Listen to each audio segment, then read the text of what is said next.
Hi, and good afternoon, good evening again. Welcome to another episode of Education Matters with Jim O'Connell. Um, it's Tuesday, June 6th, if you're watching live.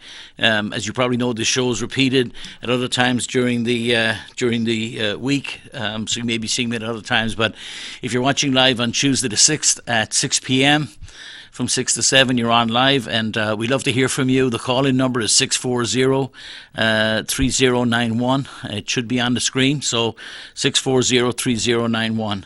And we are in the heart of the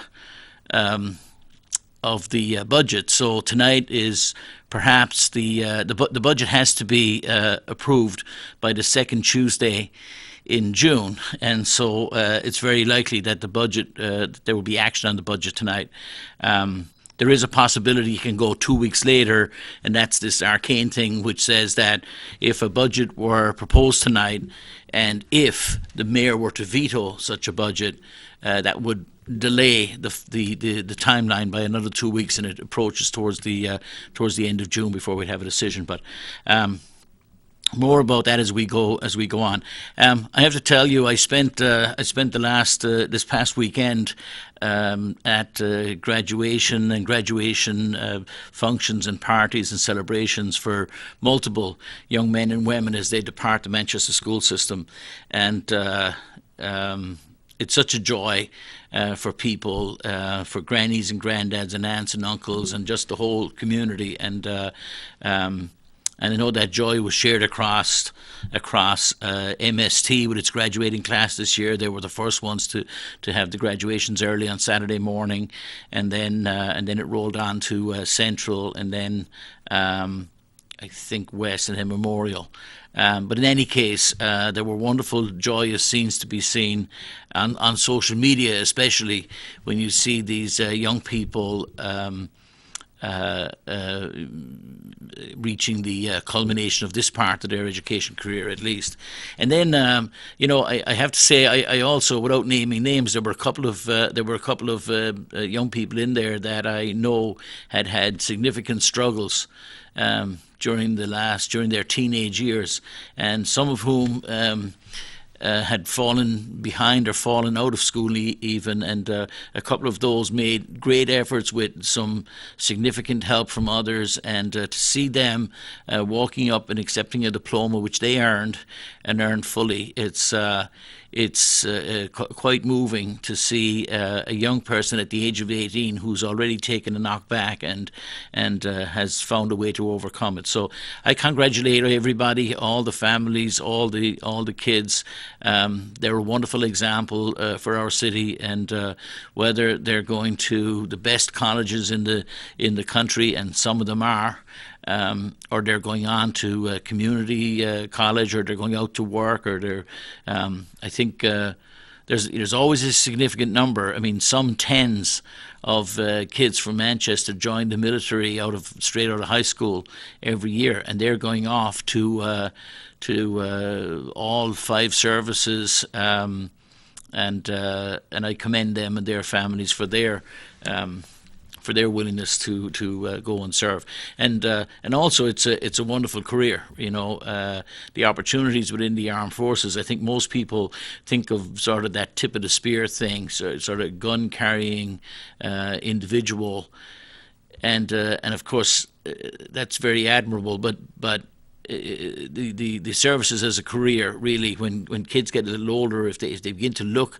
more deeply into the armed forces and see the huge variety of careers that people can have, and at all kinds of level, from the simplest task to the really most complicated. I worked in network security for a long time, or for network security companies or cyber security companies, or working on encryption and credentialing and things like that, and huge numbers of the people that you meet working in those companies out in California, in Silicon Valley, or down in the greater DC area, are lots of them are former military people, and not just those guys and girls who are working selling, for companies selling back into the federal government, but right across private enterprise.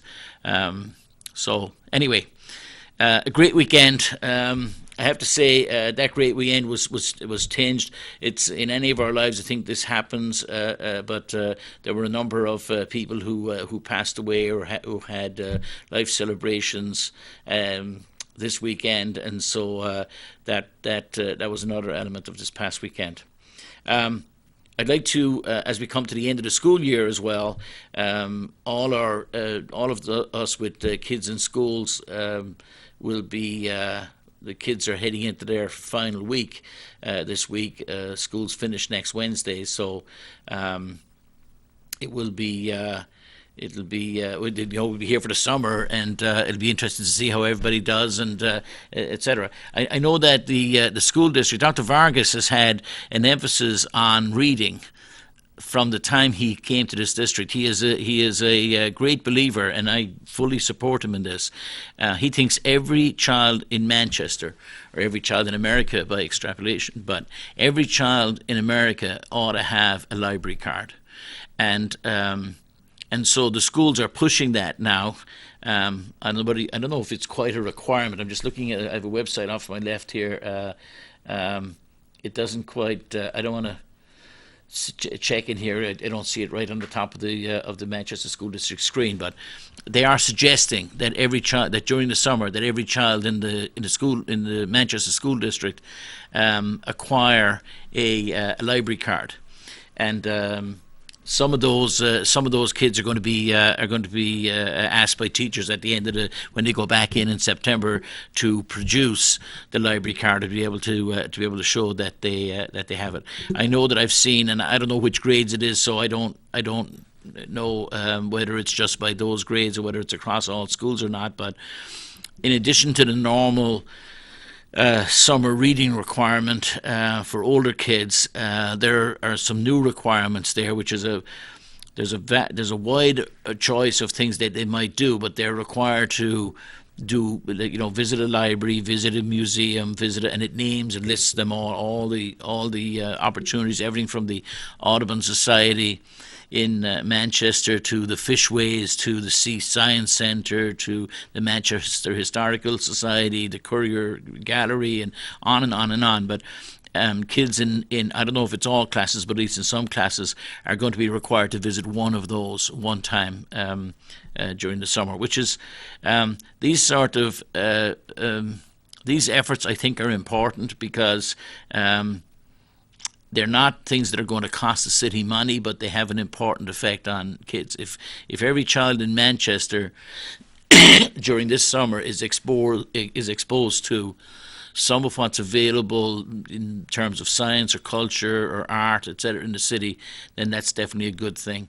And then back to Dr. Vargas, his emphasis on reading. He rightfully draws a bright line between kids reading, becoming comfortable reading, and academic success. And I like the simplicity of some of these themes, because sometimes people get caught up in curriculum and other arcane matters. And yes, so those things are all important too. But the simple stuff sometimes is easier to follow, easier to understand, and has the bigger impact. And so we all know that it doesn't mean the kid that doesn't read a lot can't be successful. That's not true. Of course they can. Kids learn in different ways, but it's also true that kids who are exposed to reading early, so parents who read to their kids when they're little, are doing the kids a big favor. Young people in grade school who begin to read when they get up through the grades and begin, if they ever can find a love of reading, then it becomes a lifelong gift. And there's an awful lot of learning goes on in that soft way that is not instruction driven, but simply whatever it is. If you're just reading fiction, if you're reading Harry Potter, you're learning things that you that are being soaked in without even being realized. So reading is a very important thing. I suggest that all of us, at whatever level our kids are, that we think about that and see if there's a way that we can all encourage our kids to read more than they might have otherwise. I can tell you that in middle school and through high school, kids are given reading requirements for their classes for the following year. I know that if any child were to go into any school in Manchester, or any parent in any grade school, and ask the school teacher what would be an appropriate list of books that your son or daughter might read this summer, that would be the single best resource for that information. And if not, there's a ton of it available online. Now, to that note, the schools in Manchester are running a I don't know, what would you call it?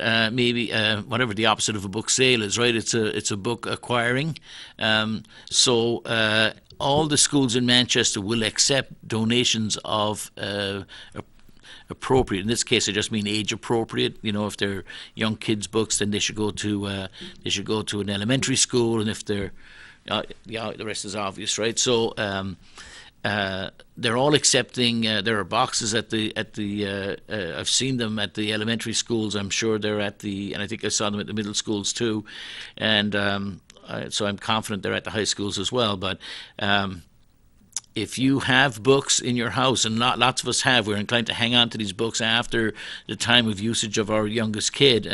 If they're sitting there, rather than letting them gather dust, this would be a great time over the next week to gather them together and drop off at any school. I also know some people have said that they'd be willing to pick up amounts of books if people would have a problem dropping them off.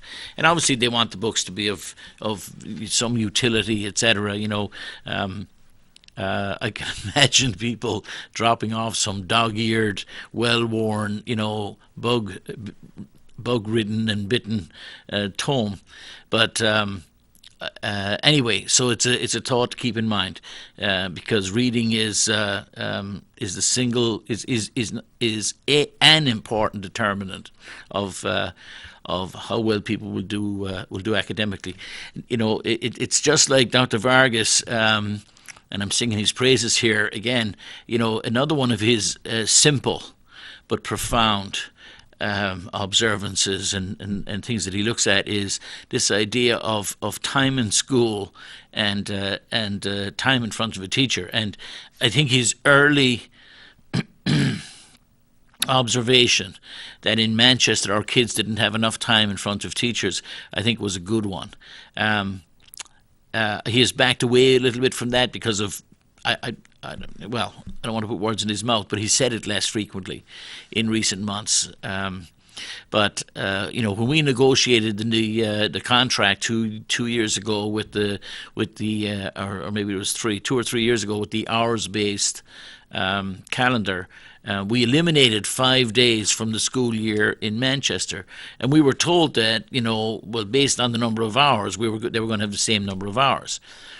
And there are advantages to that, and I don't want to deal with all the nuances of it here, but there are advantages to it in terms of it allows for a known end date for school, and so there are built-in snow days and things like that, so it makes that easier. So you can plan for things like graduation at the end of a year and end-of-year functions and stuff like that. But there's a pretty heavy cost, I think, because as one teacher described it to me, when we went to the hours base, we added some time onto the day. So we went, I think we're at 175 days, and we were at 180. I think the state mandates 180 or 183. But we got agreement from the state that if we had longer hours that we could make up the difference. But in any case, I talked to one teacher who said, what it's going to me is an extra, I'm just going to pick a number, like 2 minutes a class per day. Because, if there's 6 classes and we add 20 minutes onto let's say if there's 5 classes per day and we added 20 minutes onto the school day each day, well, that's 4 minutes a class. And so you're basically saying to a teacher who has a curriculum that he has to deliver over a period of 9 or 10 months, that he has an extra 4 minutes a day.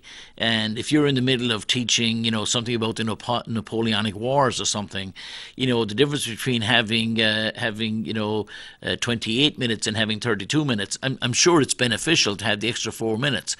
But I think if you're, I don't think that you can sort of jump to a new topic in minute 28. So, I lean with Dr. Vargas on this side. I don't like the fact that children in Manchester spend less days in school than comparable kids in other areas. And that's to add to a long list of things that I don't like around the fact that we have the highest pupil-teacher ratio in the state, and that we have the lowest spending per student in the state. So those are pretty horrible places to be.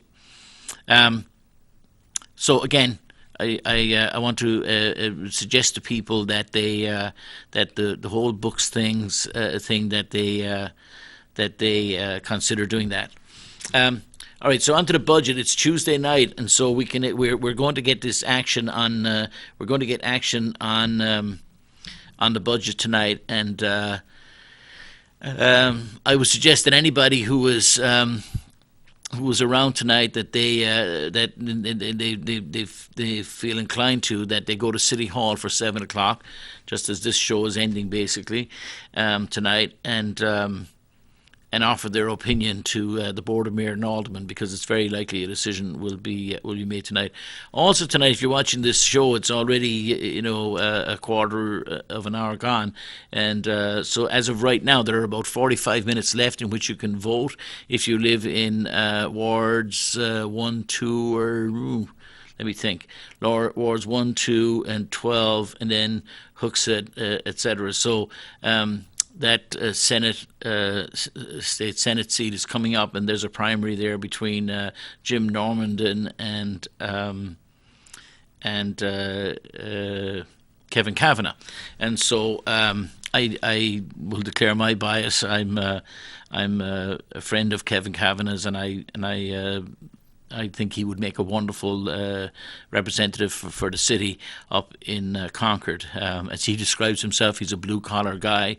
Kevin works for Fairpoint Telecommunications. He's a Manchester guy through and through, who spent years devoting his time both in schools as coach, but he is he coached at he may still do it, I'm not sure, but for many years he was coach at Manchester North Little League, and so and he's a guy with kids in the school system. So I like Kevin. If you haven't voted yet today, these primaries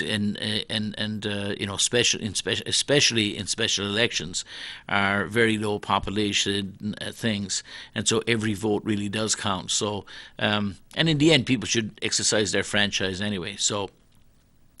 Go out and vote, and if my influence can do anything for you, I'd suggest Kevin Kavanagh. But most importantly, I'd suggest that you go out and vote. And we are going to be getting into the voting season, which will be interesting. I'm told that we're going to hear from Mayor Gatsis in the coming week or two regarding his potential candidacy.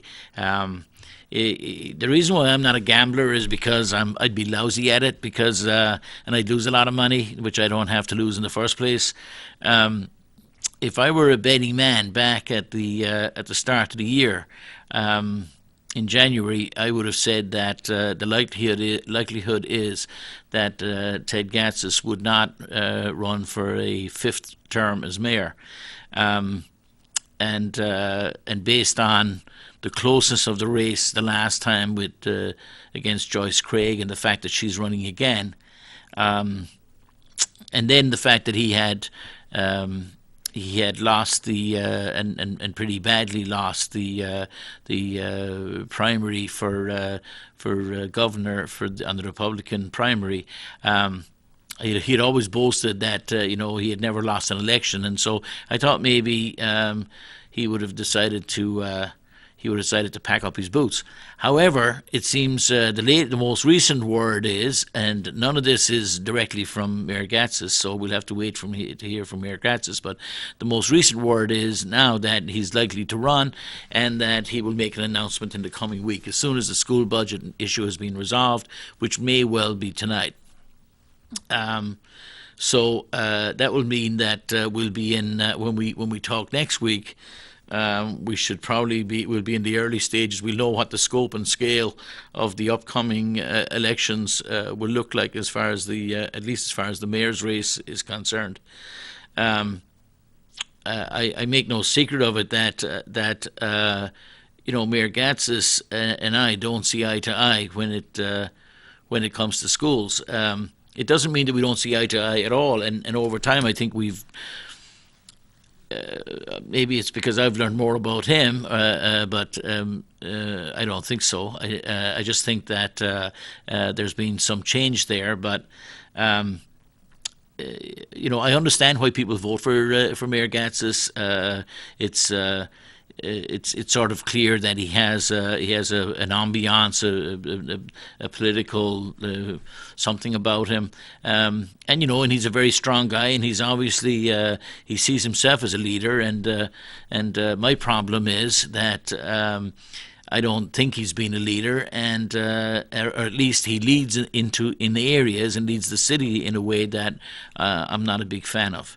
But again, it's no mystery to me that he is a politician. In the end, he acts like a politician, and he has that down pretty well. But it'll make a very interesting race, I think, with him and Joyce Craig going back head to head again. And of course, we're going to have a couple of other candidates in Jeff Cassell. I hope I'm pronouncing his name correctly. I think he describes himself as the father of the tax cap. And then, of course, Glenn Ouellette, who's be no stranger to anybody on Manchester Community Television, because Glenn is on Manchester Community Television, and he's also a constant voice in City Hall at mayoralty meetings and at school board meetings. So it'll be an interesting time. Tonight,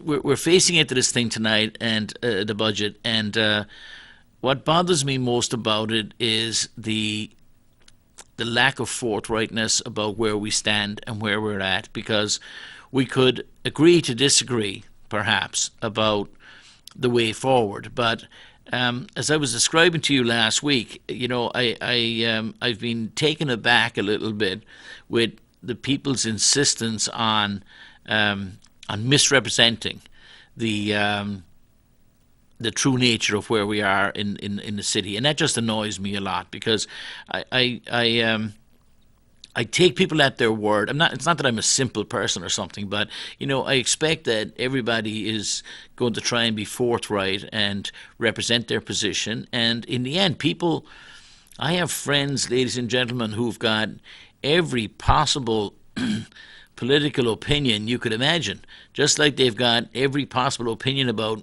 who's the greatest quarterback of all time, although that's starting to resolve itself, right? But, but whatever it is, what kind of French fries they like, or an ice cream, politics is the same. People have opposing political views, and the animosity and the distrust and the accusations just need to be stripped out of all of that, because it just is not helpful. And we as a people, and we as a country, and we as a community, we can't move forward successfully if we have these divisive tones between each other. And I was on social media today, and I'm looking at the output of one of our aldermen, and I know the guy, and I'm like, come on, man, this is. He's not addressing it to me. I'm a fly sitting on a wall watching this go by. But, he's using pejorative terms and calling people libtards and, I don't know what other, just sort of a nasty use of, the people's sock and, it's just not helpful at all.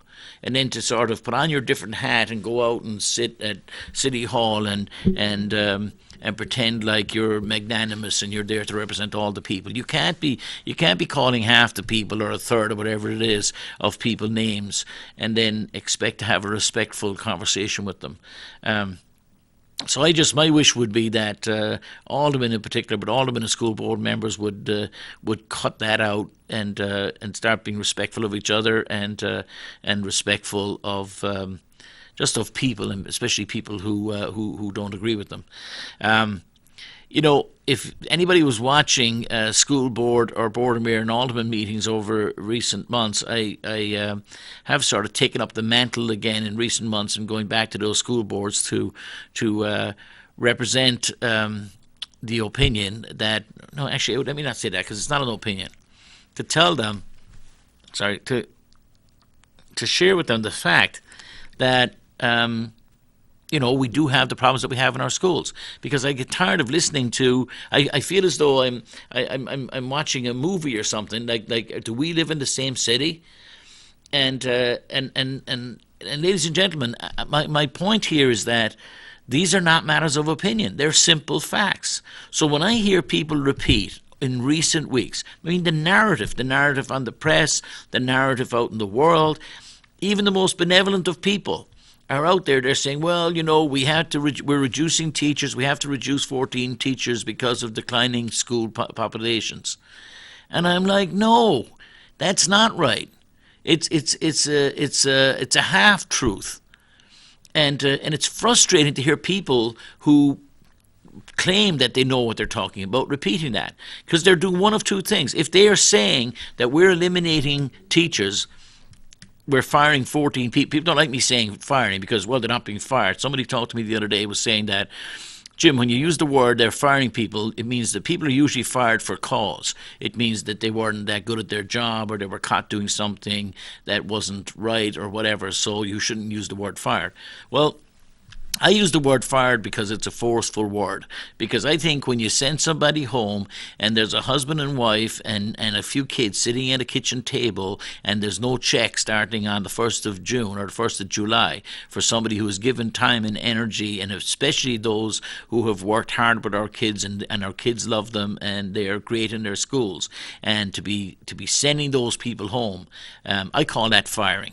And it is actually a reduction in force, but you and I and everybody else kind of, what does reduction in force mean? It's like some soft form of words that helps to ease the image of the fact that we just sent somebody home with a pink slip. So we're firing 14 teachers, and then we're not replacing 28 more. So we're reducing 42 teachers in the city of Manchester. That's what our plan is this year. And with no plan to rehire them, well, there is a plan, but it's not going to be funded. So that's what we intend to do. Now, the fact that we have at MST, for instance, a declining school population there, strangely enough, and we also have had declining numbers in the high schools more generally, because we have pushed the contributing towns out the door in a shabby way. So yes, that is true. So the little nugget of truth that says, well, we have declining student population. We're at 14,000 kids right now, or 14,100 or something. A couple of years ago, we were at 15,000. But that's not what we're doing this year, ladies and gentlemen. We're eliminating these people this year because of the tax cap budget, and we can't afford to keep them. I would allow people the benefit of the doubt if we were eliminating 14 teachers from the high schools and we were hiring 14 to put into the grade schools or the elementary schools, where we have 30 kids in 3rd, 4th and 5th grade classes in school after school after school after school after school across the city. But we're not doing any of that. We have no proposal under the budget that Mayor Gatsas, and this is why this is not a personal thing. I'm not trying to be mean to him. I don't dislike the man personally. He's never done anything to me in a direct sense. It's not like he's cut me off driving down the street or something. This is not about Ted Gatsas as much as he would like to make it about himself all the time. But his policies, the things that he has promoted, the fact that he's coming before you, the voters, this year and suggesting and bringing forward a budget of 165 million, knowing that in a city that's got the highest proportion of student, the highest student teacher ratio in the state of New Hampshire. That even from that point, we're going to eliminate a total of 42 positions this year between attrition, non-rehiring, and firing people. That's what his budget does, and there's not a dime there to do anything about it. So that goes right to his desk. That is. It starts with him. Now there may be people on the board of mayor and aldermen who don't have the fortitude to stand up to that and say this is not right, and then the blame rests with them as well. But it is unconscionable for the mayor of Manchester, in my view, to propose a budget. I don't care that you want to hide behind the tax cap. I don't care about the tax cap one way or the other. You want to put forward a budget of 165 million, which is going to see 42 less teachers in the schools of Manchester next year than there is this year. And we will still have the highest pupil-teacher ratio in the state. So to turn around and start telling people, well, we're reducing teacher numbers because of declining populations, frankly, ladies and gentlemen, that is BS. That's not why we're doing it at all. We're doing it because of the budget that's been proposed. And if the CPI number from the tax cap had come in at 164, we'd be spending 164. And if the number came in at 166, we'd be spending 166. So all we're trying to do is justify a hard number, a brick wall that we've run up against economically, physically, or in terms of what we can spend or raise. So that's the fact. It is not at all. There is no consideration in those rotten, inhuman, unthinking, nasty, cold numbers written on a page. There's nothing human about that number. There's no conscience at all about the fact that you have children in the city of Manchester who are piled into classrooms in a way that they shouldn't be, that we're bursting through the state standards like crazy in our elementary schools, and all of that is all going to be covered up. So some aldermen and some school board members can say things like, which they do all the time, well, we're reducing staff sizes because we have declining populations. It is simply untrue. Have we had declining populations? Yes, we have. If you want sort of absoluteness, well, what I'm saying is right. Yes, but you're lying to people. Let's just be blunt about it, right? It's not. There's truth, and there's playing with words. So this is a playing with words. The reason why we're reducing people is because the tax cap number came in at that. Today we have the highest pupil-teacher ratio in the state of New Hampshire, and it is unconscionable. We won't have a child less in the schools. From what we know, we never know, right, the numbers in the schools from any one day to the next, but that population of kids that we currently have will have 42 less teachers in it if we go forward the way we intend to right now. We'll have 42 less teachers in those classrooms starting on the 1st of September.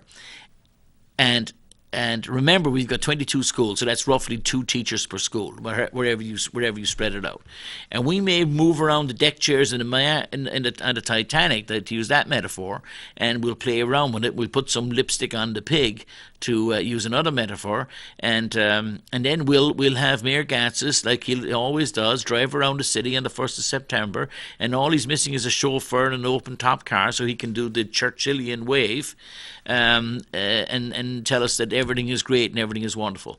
Well, just like 4 years ago when he thought 42 kids in a class was fine at Hillside Middle School on that particular day, though he did change his mind later, he claims, we'll have the same thing going on.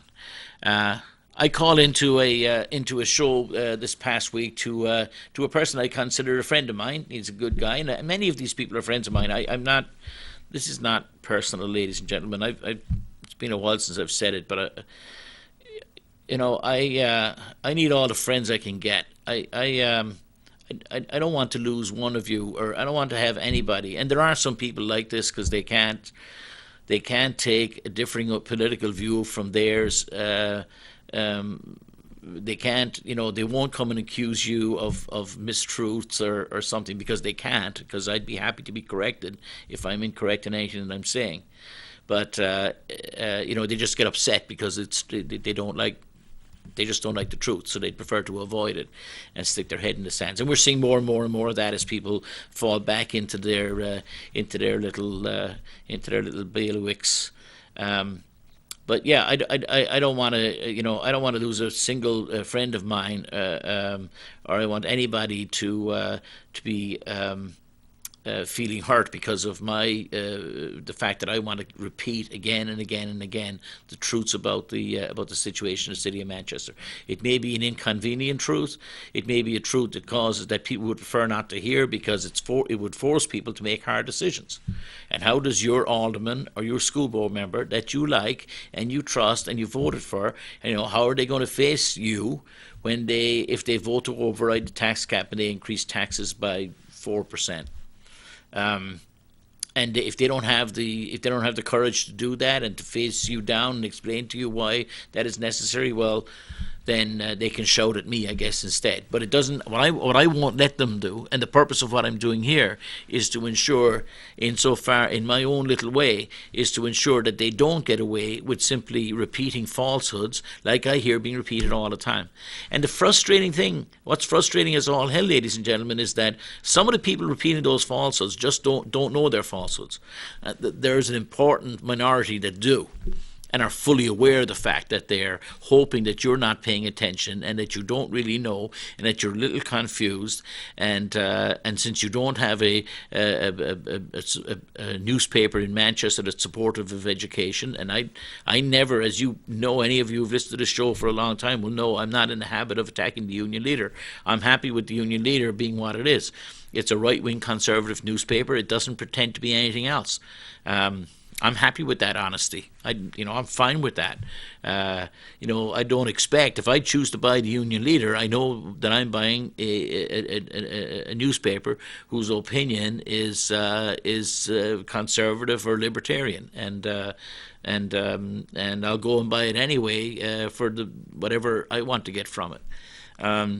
So this is not a screed or an anti Union Leader screed, but just observing that we live in a city where that newspaper isn't going to carry this stuff, not because it's going to lie to you directly, but nobody in the editorial board is sending out reporters to make sure they get this story right. So stories will be written on other things.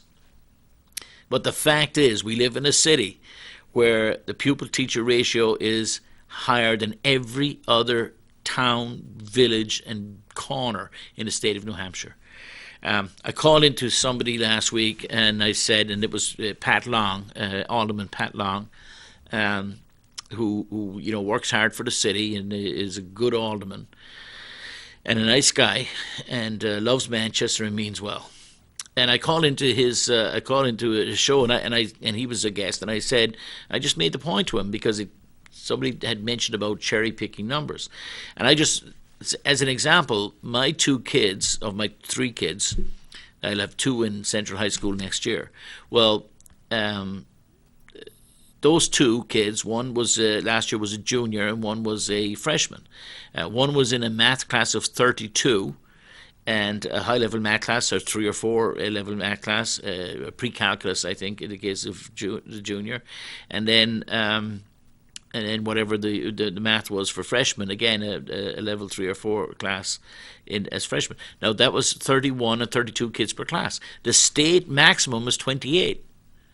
33% more than, the state maximum is 24. 33% more than that 24 gets you to 32. So we're 33% over the thou shalt not go higher than number. Remember, importantly, ladies and gentlemen, the state standard isn't 24 as in the ideal number is 24. When the state says 24, it's the thou shalt not go beyond this.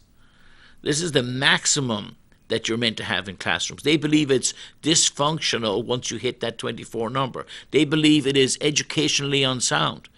Well, at Central High School this year, we didn't go to 25 or 27. Where we got to 29, we didn't stop there and say, oh, this is enough for this, we can't do this to our kids. No, we kept going. We went to 30, 31, we got to 32. And for all I know, there are higher class sizes at Central, because I haven't gone in and looked at all of them. But I have 2 kids, so we're talking about 100% of my experience. My 2 kids that are going back to Central High School next year came out of are still today on Tuesday the 6th of June. They're in classes today. They're sitting in a room at Central High School today with 32 in one room and 31 in the other room. Those are the seats they're sitting in. 31 tables and chairs around the table with a teacher trying to teach them to get them out through the end of the year. And I said to Pat Long, I said, in the face of this so-called cherry picking and whatever, I said to him, so tell me, I said, tell me why, as a parent, I should be sending my kid back to Central High School next year. In the face of this, because as an alderman, what is it that you're going to do?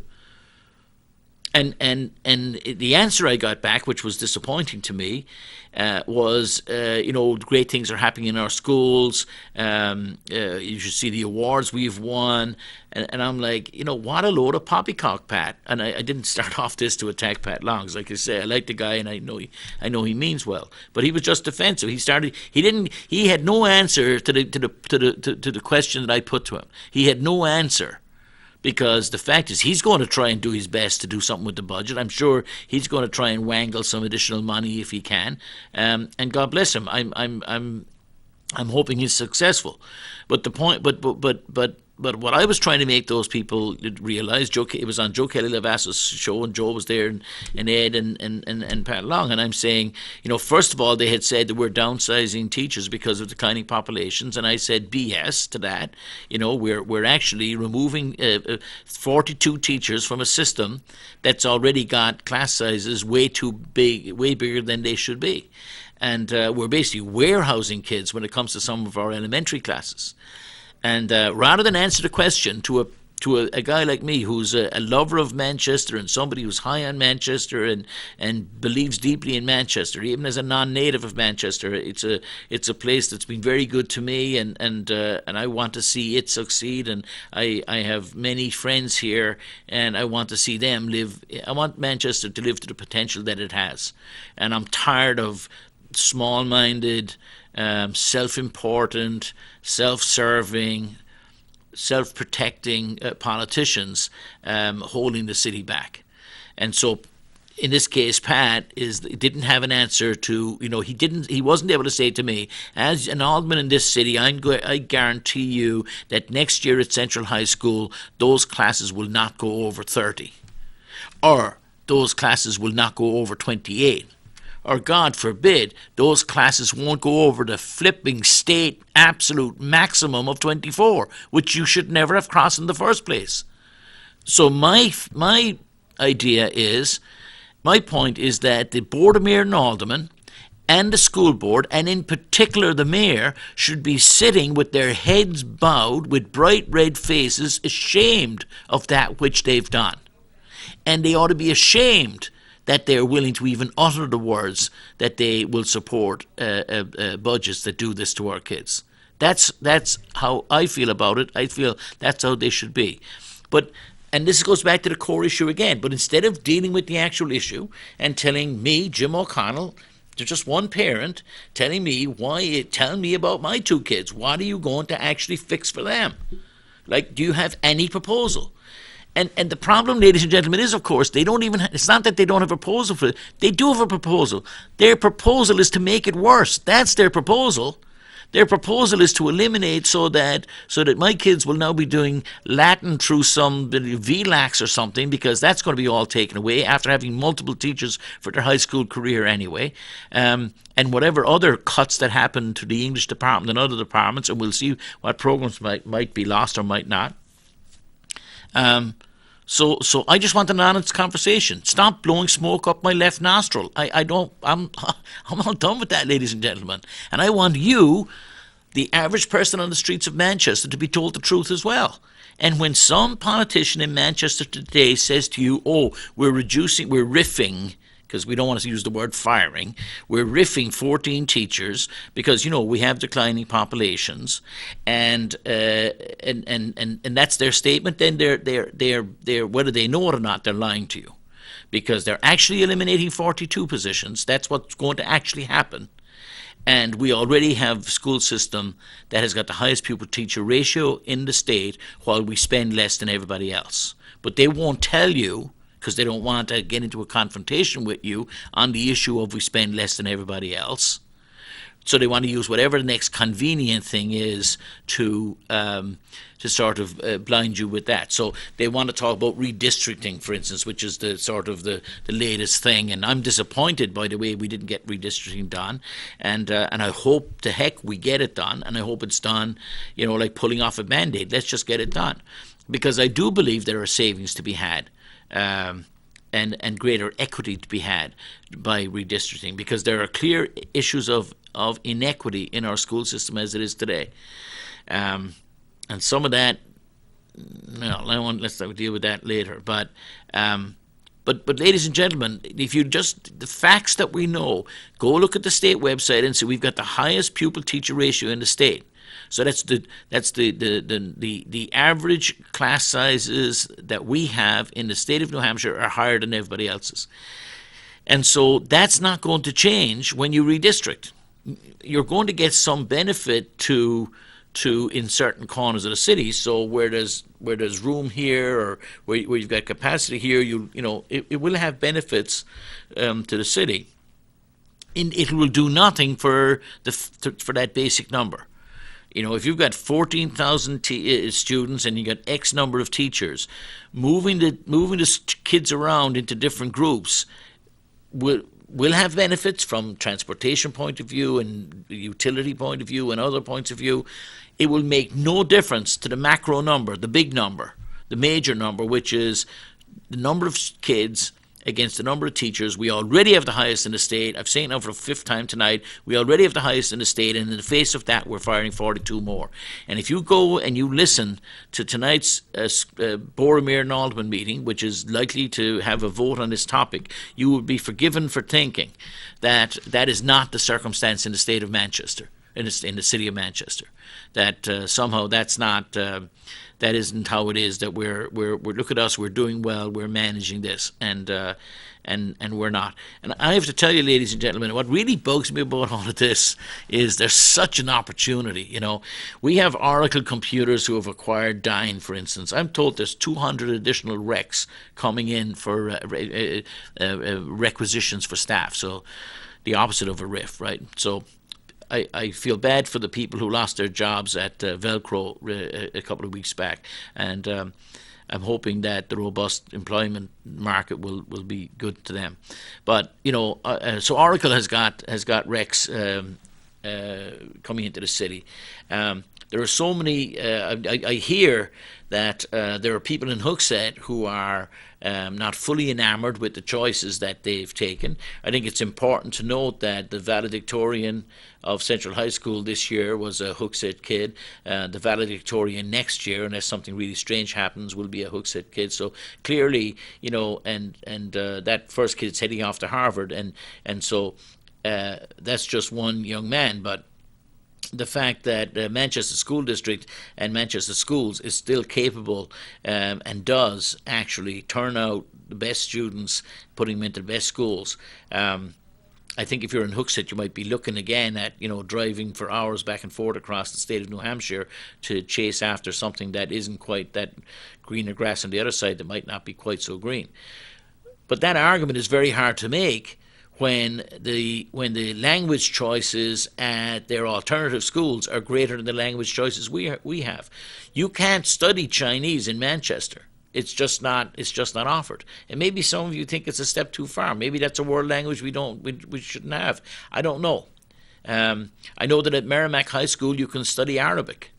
So they have Arabic and Chinese. I guess if you wanted to go into the CIA, the State Department, any one of the 21 intelligence agencies in the United States, go to any one of the major vendors to the three-letter agencies, the Department of Homeland Security, we could go on and on and on and on about the places where Arabic might be a real, like you have that on your high school transcript, and you're locked in.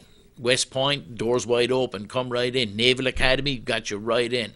We don't offer that in Manchester, and I'm not advocating for it. I'm not saying that, woe is Manchester, we don't have Arabic. I'm not that silly. But I'm also not pretending that these things don't all matter.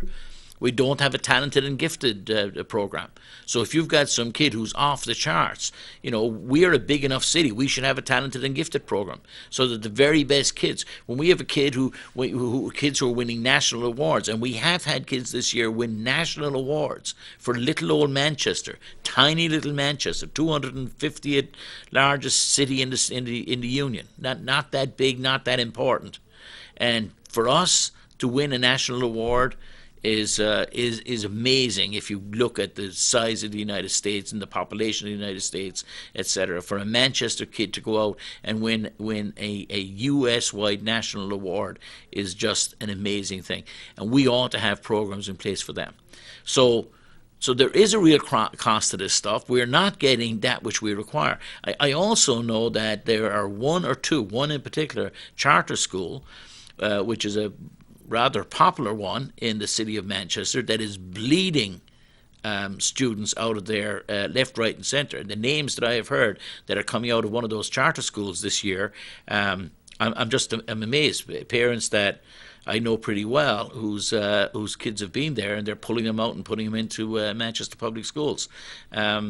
So there's a great opportunity for the city of Manchester. But instead of taking that opportunity and talking about the great things that we have and the great things that we're doing, but instead of that, we're going to have another self-inflicted wound for no reason whatsoever, just because they won't ask you, the taxpayers, for the $5 a week that you need to extra, or the $2 a week, or in many of these cases, and I get given out to because for using the cost of a cup of coffee. For the cost of a cup of coffee a week, we could turn this around. And for instance, the calculation I did a few weeks ago, looking at our elementary schools with the 30 kids per class, in all the schools except one had grades where there was a bunch of classes at 30 or 29 and 30.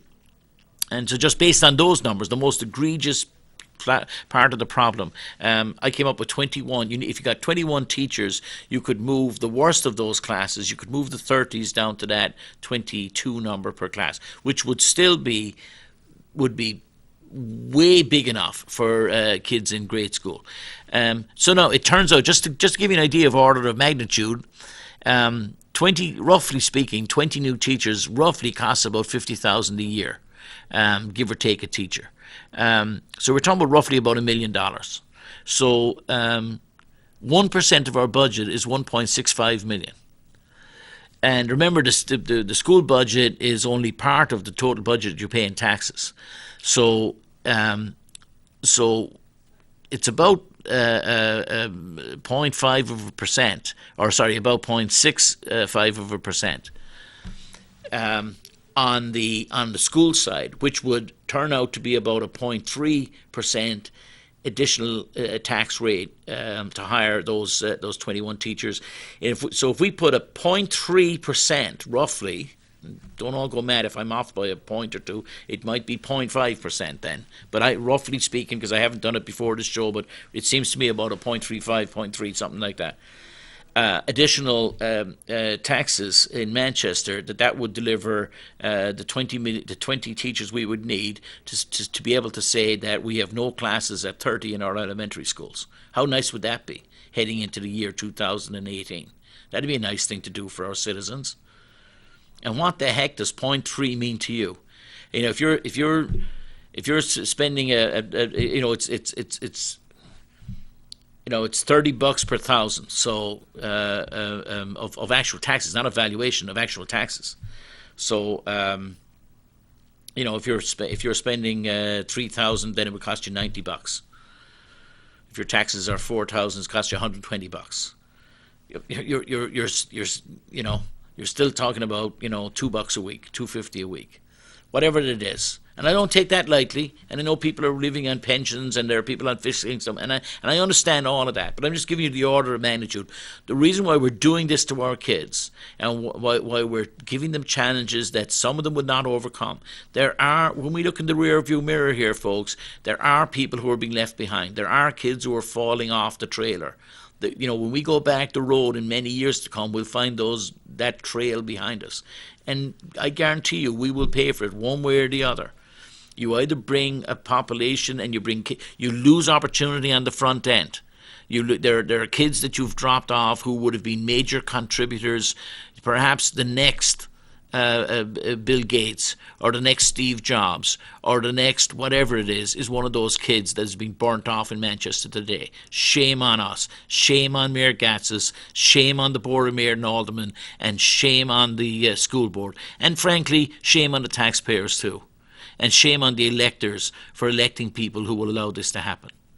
But not alone are we possibly losing those people, so we won't get the benefits from some of those people. And don't think that this is rhetoric and hyperbole. It's it's a fact, right? We don't know. We're burning off kids, is for sure. There'll be kids who won't be successful, who might have been if there were a teacher there to say a word to them, to explain a difficult concept, and they won't get it in Manchester. And so they will be burnt off. On the expenditure side, we're definitely going to pay for it in terms of either programs for people who are unsuccessful or poor, or programs for people who find themselves in criminal activity, etc. So we're going to pay for it in police, in recidivism through prisons, and etc., or through social programs. It's going to cost us a fortune one way or the other.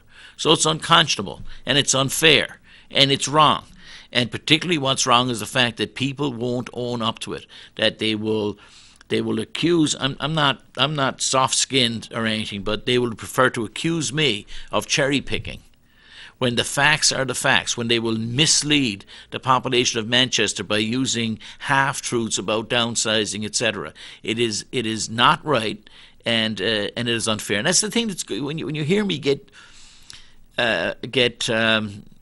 a little elevated on these topics, it's because of that issue. Like, I would love to be sitting at this table here alongside somebody who was of completely a different economic and political viewpoint, who was saying, what can we do to make this better in Manchester? We could do this, we could do that. What can we do to move it forward? But instead of that, we prefer lies and obfuscation. Ladies and gentlemen, I thank you for your time. We're coming towards the end of the show. I want to say just very quickly, this is June 6th. It is the 73rd anniversary of the D-Day landings, a momentous occasion in world history, let alone U.S. history. And it's a day that I always remember, and I think it's a day to remember the great debt of their gratitude we owe to the people who changed the world, or began to change the world on that day. I hope you all have a great week. I wish you well. I look forward to seeing you next week, and until then, have a great week. Goodbye from Jim O'Connell.